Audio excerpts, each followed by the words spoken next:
Hello everyone in the Secrets to Sleep Baby and Toddler Sleep Out group. My name is Courtney. I'm your host. I'm a pediatric sleep consultant, and tomorrow is the Toddler Bedtime Challenge. So every day that I have been working, so not over the weekend, we had a long weekend in Canada, I've been answering some toddler sleep questions that you guys have been asking in the group.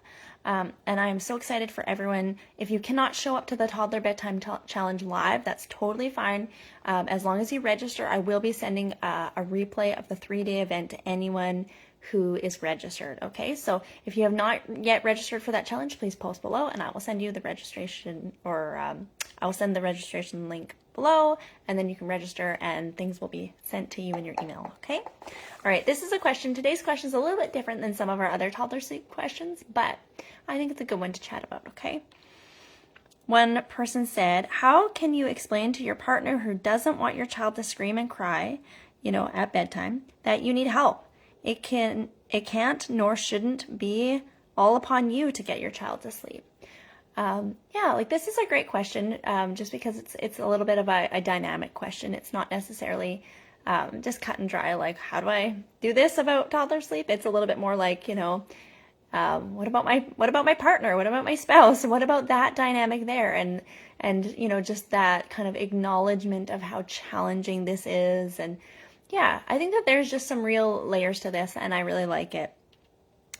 Yeah, because bedtime with toddlers is really tough, and I totally agree. It should not just be up to one parent. I tell this to families all the time. Even if your toddler is saying, no, I want mama, if it's that sort of a thing, like, this is one thing I work on with families, is that our toddlers don't get to decide, that it's just mama that does it. So even if your toddler is saying, no, it's just mama, or something like that, if that's kind of the reason why, your partner isn't doing bedtime and it is just you, then we really need to put that boundary in place that the parents decide who puts the children to sleep, not the children. And that, as long as we do decide it, yes, in the beginning, they're not going to be happy with it. There is going to be crying, but in time, it will become normal and it will be fine and the crying will stop, right? So, there's different types of crying. There's, like leaving your baby in their bed to scream and cry. That's one type of crying. That's not what this is here. This is, dad putting, this child to bed, and your toddler fighting it is different than, that type of crying. I always say to families that, like, being put to bed by a loving dad is a really good thing. Okay. We're not abandoning our children. We're not leaving them to scream and cry. We're giving them their loving father to put them to bed, and that's a good thing.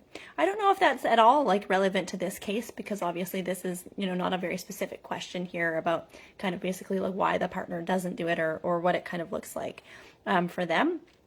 It might just be that, the partner just doesn't think it's that big of a deal, and just that mom should just be able to do it, or, it's one of those questions that, it's hard to go about unless there's some depth about what's really going on here. But I definitely don't think that bedtime should just be for one person. I don't think it should just be for mom or just be for dad. I definitely think it should be up to the parents to decide it. And I think that sometimes, spouses kind of need to like work on these things and chat about them a little bit. One thing I've definitely noticed from some of my experience with working with families is that sometimes for dads, things are very simple and, just do this or just do that. Whereas moms, things are very dynamic and very complex. Like, well, I mean, it's not that simple. I mean, I want to do that. I want to do this, but I'm trying to get them to bed and the baby downstairs is crying, and then I'm trying to, and then, it ends up like this, and then the toddlers ends up falling asleep in front of the TV, and, like, sometimes it's one partner, and it might not be dad, it might be the opposite way, but often I've noticed it's dad that kind of just simplifies the situation, whereas mom is like the one who's really in it and involved in it. And so sometimes that's like a reality too, is that like sometimes dads need to do this bedtime routine with mom and kind of really see what it's like, and, have a bit more understanding from that perspective. One thing I really, recommend with a situation like this, where it kind of seems like partners are on different pages, is actually to hire a sleep consultant. So, often if I'm having like a free sleep strategy call with someone and they're like, well, my partner this and my partner that, I don't know if he would be on the same page. I don't know if he would be okay with this, like my recommendation is actually always to get on, a call with me, something like that. and have, you know, a neutral party to kind of talk it through and explain it. Because often in these situations, it's like sometimes like one person is like, you know, mom is like, what? You know, she's like, you know, like, it should be like this, it should be like that. And then the other spouse is kind of just like simplified it. It's like, well, if you just did this and that, it would be fine and it wouldn't be a problem anymore, you know. And it's kind of helpful to have like a neutral party to be like, yeah, I see. Like, it seems like you're really stressed about this situation, right? Like there's probably just like a very large amount of stress in it. And like, oh, okay, I see that you're kind of hoping for, you know, a more concise approach to, you know, bedtime. You're hoping to go with that a little bit. Why don't we put a strategy in place? Why don't we put something in place that we can all follow? You know, that way we're doing the same consistent thing, and that we have, you know, we're not unsure about kind of how to go about bedtime, you know, some of those things. So those are kind of my recommendations for like partners having different challenges. One, neutral party, huge help. Instead of you telling your spouse something again and again and them not listening, you know, having a neutral party helps show them in, you know, maybe a different light. Number two, a strategy or a plan to follow so that it's not just like everyone's guessing and, you know, you're not like your spouse is maybe trying to do it one night and then you're like, oh, he's not doing it right, and then you're jumping in or something like that. Like, that's always a thing.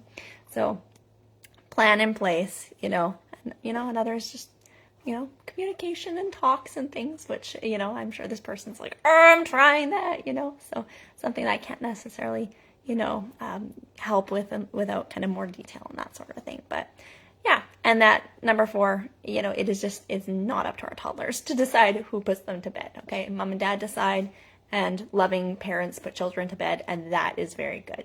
Loving grandparents, loving babysitters, you know what I mean? Like, you know, those are all very good things. So I hope that was helpful. If you haven't signed up for the Toddler Bedtime Challenge, please do sign up. We have a giveaway that I will do on the 3rd day of the challenge. So if you haven't signed up for the giveaway, definitely do that. It's for my new How to Get Your Toddler to Sleep Through the Night in Their Own Bed course. Yeah, and that course is on sale at 50% off until the end of the month. So if you have not grabbed that course yet, this is the month to do it. All right, bye everyone.